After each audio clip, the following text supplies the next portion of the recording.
Hello, the Kelly and Victoria Fairy Stories, Volume 4, The Pixies and the Unicorn. If you should happen one day to go into a garden and look behind a hedge and spy under a bush next door to a daisy, and if you looked hard and were good, and always brushed your teeth, then you might, just might, catch a glimpse of a house. Victoria Fairy's house.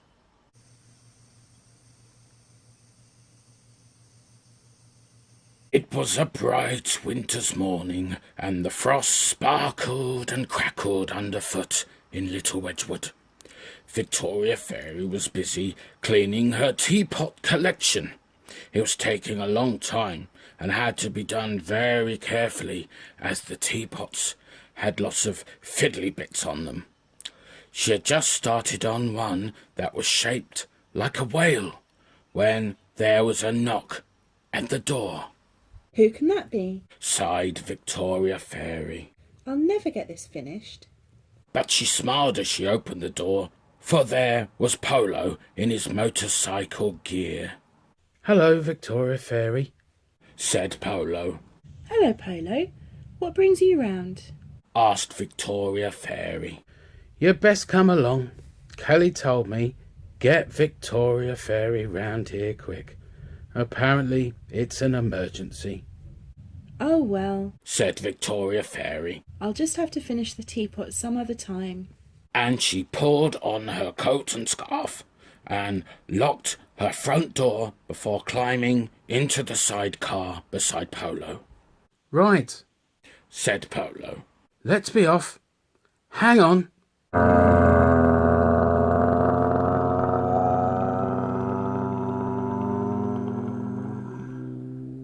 Off they raced, and Victoria Fairy gripped onto the sides of the little cockpit as Polo flew round the bends. In no time at all, they were pulling up in front of Kelly Manor. "Go in," said Polo. "He's in his study. I'll put the kettle on." And she disappeared off to the kitchen. Victoria Fairy walked through the hall, marvelling, as she always did, at the beautiful paintings that covered the walls and ceilings of Kelly's wonderful home. When she came to Kelly's study, she knocked on the door, and as she walked in, said, "Hello, Kelly." "Quick!" cried Kelly. "Come here and look at this." Kelly was pacing around a little table that had a dish on it. The dish was full of sugar lumps. "What do you think of that?" asked Kelly, pointing at the dish. "Very nice," said Victoria Fairy, not sure what she was meant to be looking at. "No, really look," said Kelly urgently. "I can't see anything," said Victoria Fairy, feeling rather puzzled. "What's this?" said Kelly, and he carefully picked up some sugar tongs. Moving slowly, he closed the tongs round a lump of sugar in the bowl, but the lump fell apart as soon as Kelly tried to pick it up. "Say!" cried Kelly. "Disaster!" "Well, it's just a crumbly sugar lump," said Victoria Fairy as Polo brought in the tea tray. "Nothing to worry about." "But it's not just one," said Kelly, and he tried it again. The same thing happened. The lump fell apart. Victoria Fairy and Polo both had a go, and again the same thing happened. All these lamps are falling apart, cried Kelly. What will become of the world if sugar lamps fall apart? Polo solved the problem in the short term by using a spoon, so they could have a cup of tea and think about the dilemma. This has happened with all the sugar lamps that were last delivered? Asked Victoria Fairy. Yes, said Kelly. The batch before was fine. Thought Victoria Fairy. I wonder what could have caused it. Well, I know what's causing this, said Kelly in a hushed tone. Pixies! Pixies? cried Victoria Fairy and Polo together.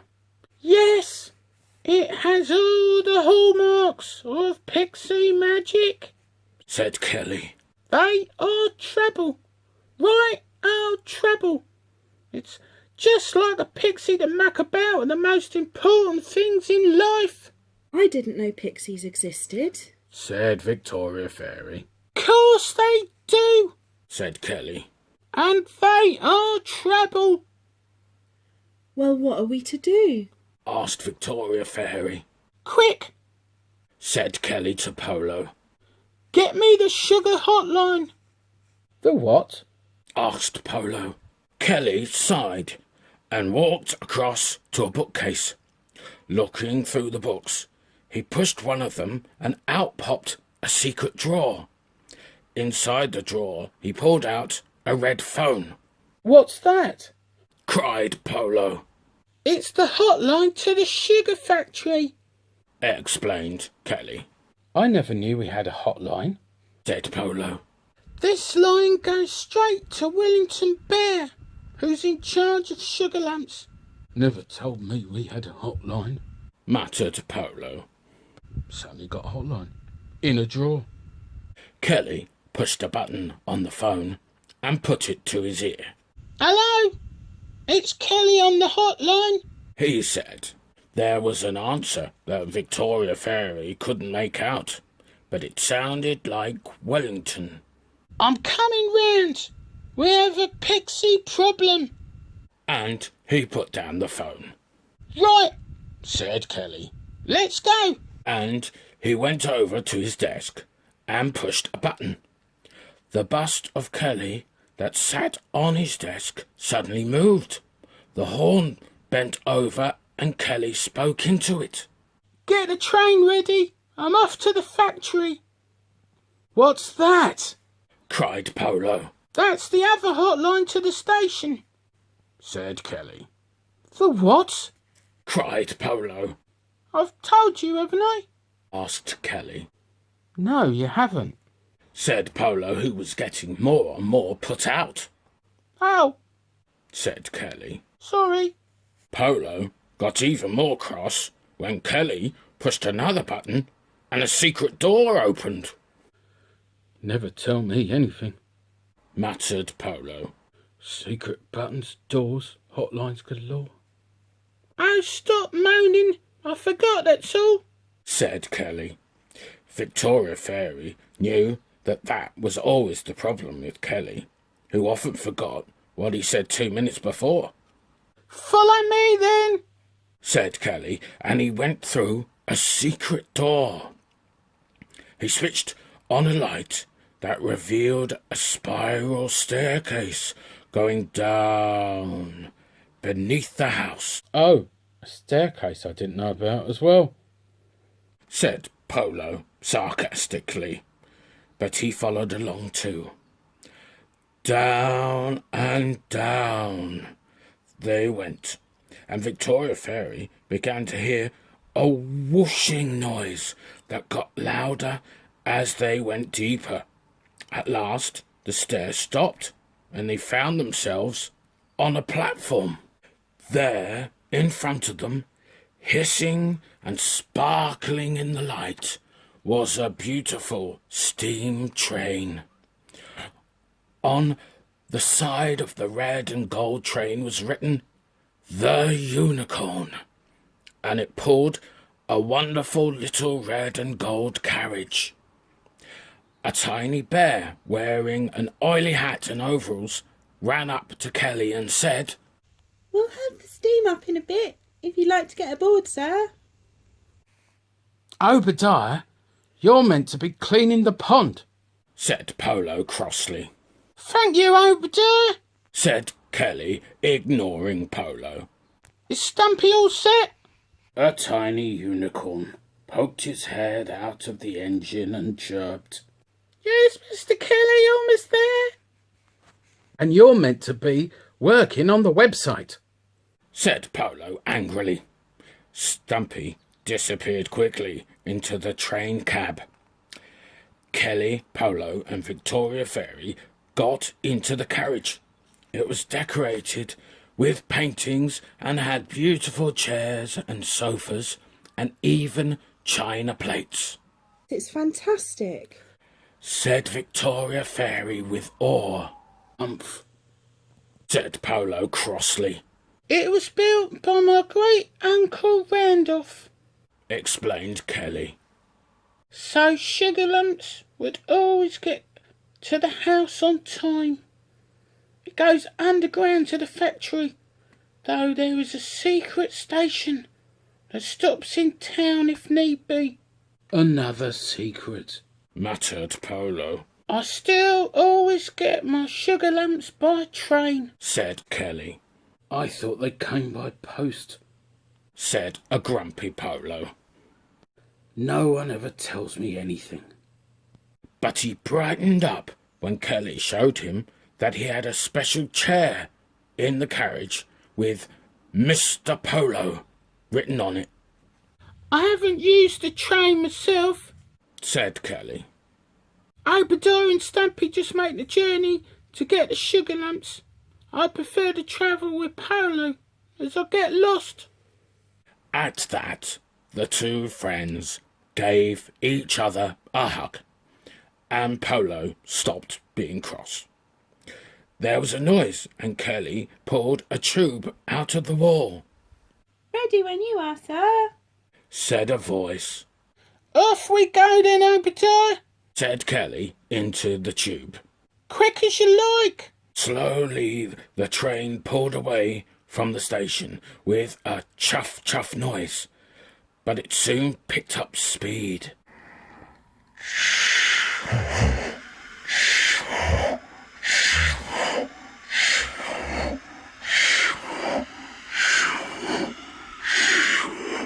Let's have some tea, said Kelly, and Polo found the tea things and the scones and jam. Victoria Fairy sat on a sofa, eating a scone, watching the steam fly past the window in the dark tunnel outside. It was really lovely. I should use this train a bit more, don't you think? said Kelly, as the carriage swayed and shook. Victoria Fairy saw a station fly by, and a sign said, Wedgwood Town. Yes, it's fantastic. said Victoria Fairy. But what are we going to do about the Pixies? Well, said Kelly. as everyone knows, it's unicorn magic that holds Sugar Lumps together. It's very old magic that was started by my great-great-great-great-grandfather, Hieronymus Tate Kelly, and ever since then my family's provided the magic that holds Sugar Lumps together. Only pixie magic or a nice cup of tea can break the spell. Well, I never knew that, said Victoria Fairy. I just go along to the factory every year and do my thing, and Wellington does the rest, said Kelly. We just have to sort out these pixies. It's a bit tricky, as most of the time they're invisible. Oh, said Victoria Fairy, who still wasn't convinced there was such a thing as a pixie. She had always believed they were just a myth. They had just finished their second scone as the train pulled into another station, and a sign read, Kelly's Sugar Factory.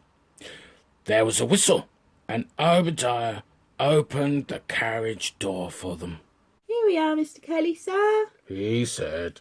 Out they all got, and they found themselves on the platform in front of a great big door, which was slowly opened by a big yellow bear. Hello, Mr. Kelly. Polo, Victoria Fairy, Said Wellington. do come in. Hello, Wellington. Said Kelly as they went inside. We'd best go straight to the factory floor. So Wellington led them through a corridor and into a lift.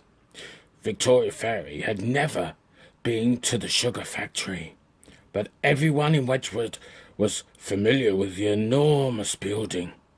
Only Kelly Manor was even close in size to the massive red brick factory. But still, Victoria Fairy was amazed at the scale of the factory floor as the lift doors opened. The room they walked into was huge, and sugar lumps formed mountains around them. They looked like colossal icebergs. Welcome to our factory floor. Said Wellington with some pride.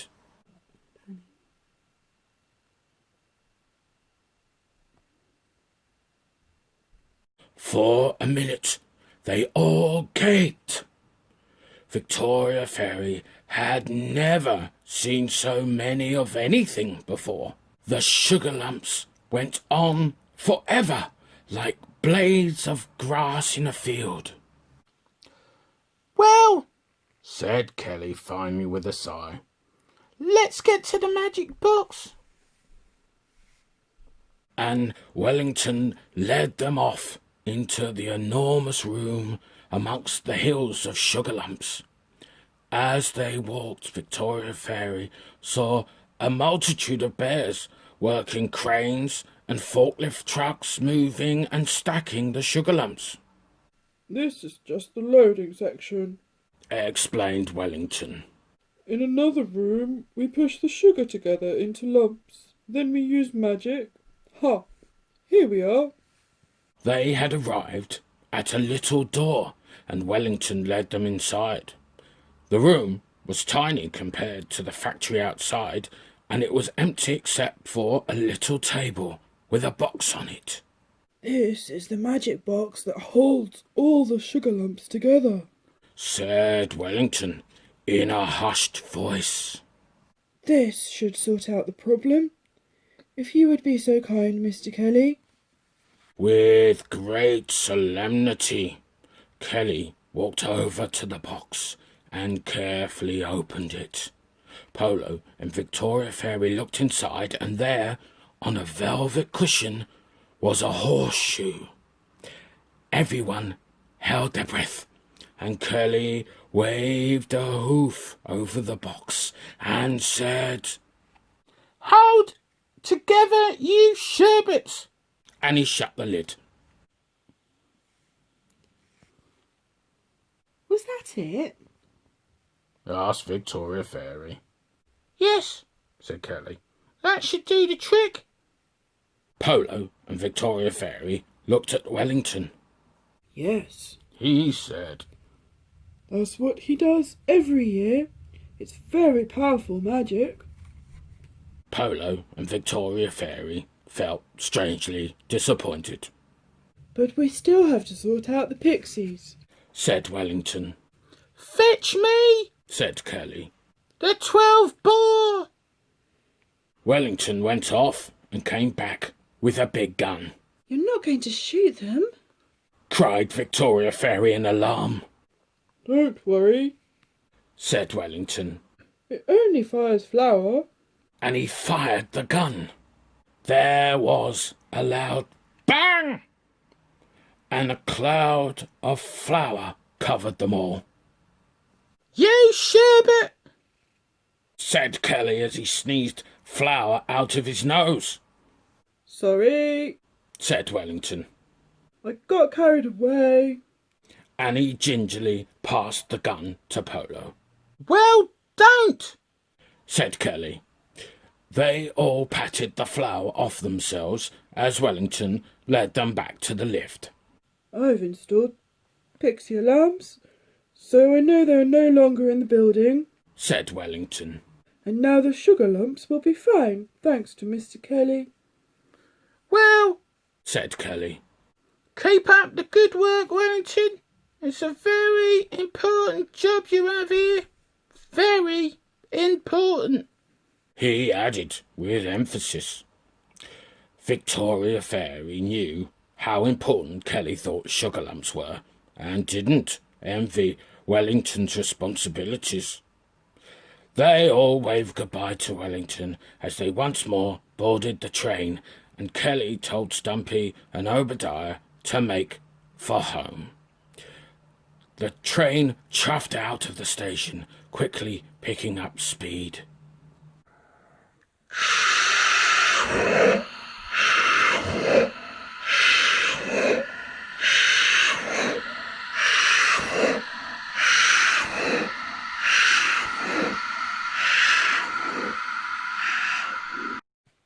I don't like it.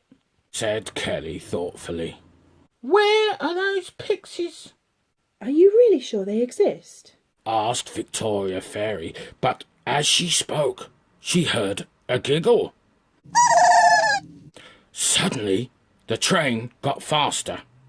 Too fast, and they found themselves thrown about. Polo pulled out the tube and asked what was going on. Mr. Polo, it's Obadiah. We can't slow down. Something's stopping the brakes working. Again, they heard the giggling. Pixies! Cried Kelly. The train flew on, and things began to fall off the walls. The tea things smashed on the floor. Stop this. Shouted Victoria Fairy, and she raised her wand, but it was snatched out of her grasp by an invisible hand. The carriage suddenly juddered, and Victoria Fairy lost her balance and fell over a chair. Kelly rushed to her aid, but let out a sharp cry as something pulled at his ears and mane.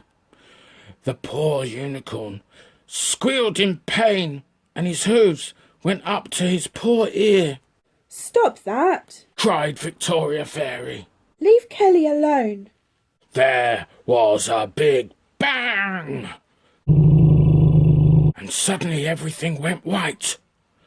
Polo had fired the gun, and as the flower settled, Victoria Fairy could see two little bearded men pulling at Kelly's ear and laughing.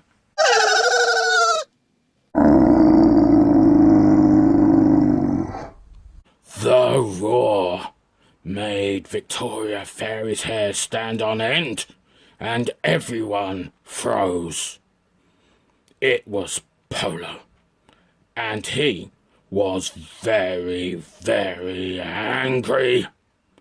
With a wave of his paw, he swatted the pixies off Kelly, and then pinned them to the floor, baring his teeth. That's enough. Said he, and he roared again. Victoria Fairy thought the pixies went even whiter, though they were quite white already with the flour. Don't move. Said Polo to the pixies, and they didn't. You don't disobey an angry polar bear. You do as you're told. Polo went over to Kelly, who was very upset, and gave him a hug. Kelly was so shaken that Polo had to whisper, Horse, horse, horse. in his ear, which always soothed Kelly, and he was soon asleep with his leg in the air. Now, Said Polo. let's stop this train. But how? Said Victoria Fairy. There's no way to the engine.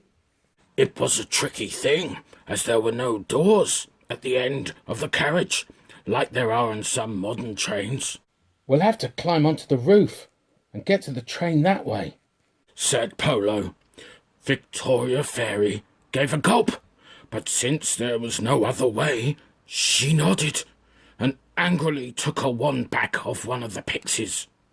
Hold on to me, said Polo, and using his claws to grip the woodwork, he pulled himself and Victoria Fairy out of the window and on to the roof of the speeding railway carriage. Victoria Fairy clung on tight to Polo and kept her eyes shut, but she could sense the roof of the tunnel whizzing past above her head, and her nose was full of the smoke from the engine. It was terrifying, but Polo kept them safe, and with a sigh of relief, Victoria Fairy opened her eyes to find her feet on the footplate of the runaway train. Obadiah and Stumpy were frantically trying to stop the engine, but nothing was working. Another two pixies stood in the corner looking very shamefaced. Both were covered in black soot so they could be seen. I suppose this is your fault, growled Polo at the pixies. They both looked down at their shoes. Polo tried to help Obadiah and Stumpy, but still the train hurtled on through the tunnel, and a station flew past. It's Wedgwood Town Station, cried Victoria Fairy. We have to hurry or we'll crash, cried Victoria Fairy. Try your wand, said Polo. See if that works. Victoria Fairy concentrated hard and waved a wand. There was a squeal of brakes, and they were all thrown forward as the train slowed. But it didn't stop. Victoria Fairy tried again and again. I'm not enough on my own, she said desperately. I need more magic help. I'll try, said Stumpy. Being a unicorn, he was magic, though he was only little, and they both concentrated hard. Again, the train slowed, but still was going too fast. It's still not enough, said Victoria Fairy. We need more magic. Don't just stand there, roared Polo at the pixies. The pixies quickly added their magic to Victoria Fairy's and Stumpy's, but still the train wouldn't stop, and Victoria Fairy could see the lights of Curly Manor Station fast approaching ahead. What happens after the station? she asked Stumpy. Nothing. The line ends, wailed Stumpy. What are we to do? They all looked ahead as the lights got bigger and bigger. Hold on to something, cried Polo. Brace yourselves for the crash. We're not gonna crash, said a voice. I'm not having a broken train in my station. It was Kelly. He had flown round to the engine, wondering what was going on. I always forget he can fly, said Victoria Fairy to Polo. Yes, said Polo. We can't stop the train, Mr. Kelly, said Obadiah in a panic. Oh, said Kelly. Is that what all the fuss is about? They were almost at the station, and still the train flew on far too fast. Kelly took a deep breath and shouted, Stop, train! You sherbet! Suddenly the brakes squealed again, and once more they were all thrown forward. This time, however, the train slowed, and as the station appeared alongside, it stopped in the perfect position.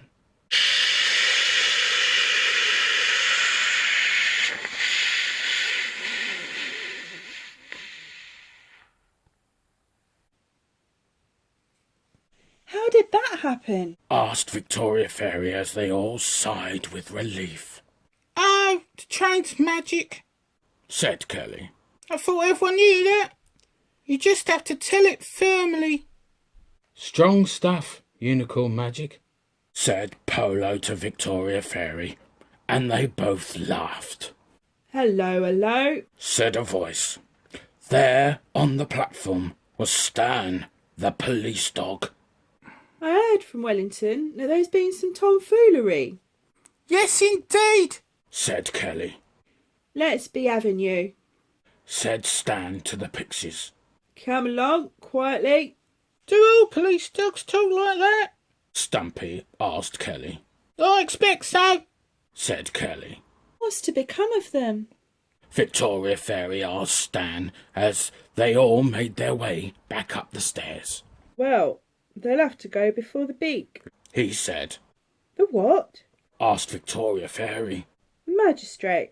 He'll decide what punishment they'll get. Everyone trooped into Kelly's study, and Stan lined up the Pixies in front of Kelly's desk. But who is the magistrate? Asked Victoria Fairy. Everyone went quiet as Kelly left the room for a while. Finally, he came back in with a big wig on and red robes. He looked very regal and serious. Order in court. Shouted Stan. Are we in a court? Whispered Victoria Fairy to Polo. It saves time. Said Polo. The defendants. The who? Asked Victoria Fairy. The Pixies. Said Polo. The defendants Continued Stan. are charged with causing a right old nuisance, hurting an ear and tampering with sugar lumps. There was a gasp as everyone realised the seriousness of the last charge. Suddenly, there was a knock at the door, and in came Wellington. Sorry to interrupt the court, Mr. Kelly. He said. Your lordship, Corrected Stan. we're in court. Sorry, my lord, Said Wellington. but it may please the court to know I have some information. Why is he talking like that? Asked Victoria Fairy. That's just what you do when you're in court. Said Polo. I've found out Said Wellington. that pixies are allergic to sugar lumps and it makes them go all silly. The Pixies all nodded that this was true. Allergic to sugar lumps?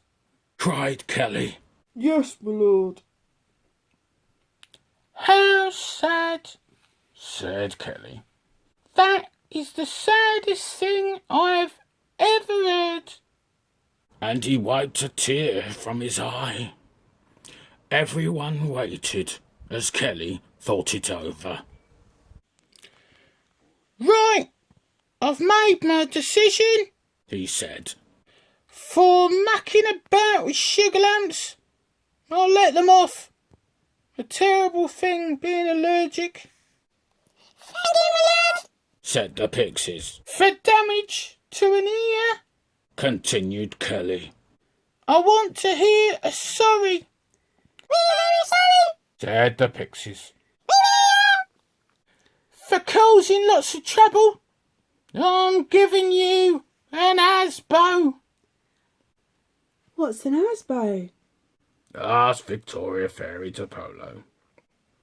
It stands for any more silliness, and you'll get bear orders. Explained Polo. That sounds serious. Said Victoria Fairy. Very. Said Polo. They'd better behave. Anyway, Said Kelly. I sentence you to do everyone's washing up. And he banged a gavel. Let's have some tea. Everyone thought that Kelly was a very good judge, and that tea was a great idea, and they all tucked in to some jelly and cake. The Pixies were happy, as they liked doing the washing up. You can sometimes hear them giggling in dishwashers. And they agreed to do Victoria Fairy's teapots for her and said they'd be happy to always do them for her, which was nice. Later, as Victoria Fairy got ready for bed, the phone rang. Hello, it's Kelly on the phone. Hello, Kelly. My ear still hurts. he said. Ah, poor you. Polo put a bandage on it. That's nice. Said Victoria Fairy. It should be better soon then. Yes, said Kelly. it's time to go to bed, tucked in, no nightmares, and no pixies. And he was gone, Yes, my lord. said Victoria Fairy. And that's what she did. Goodbye.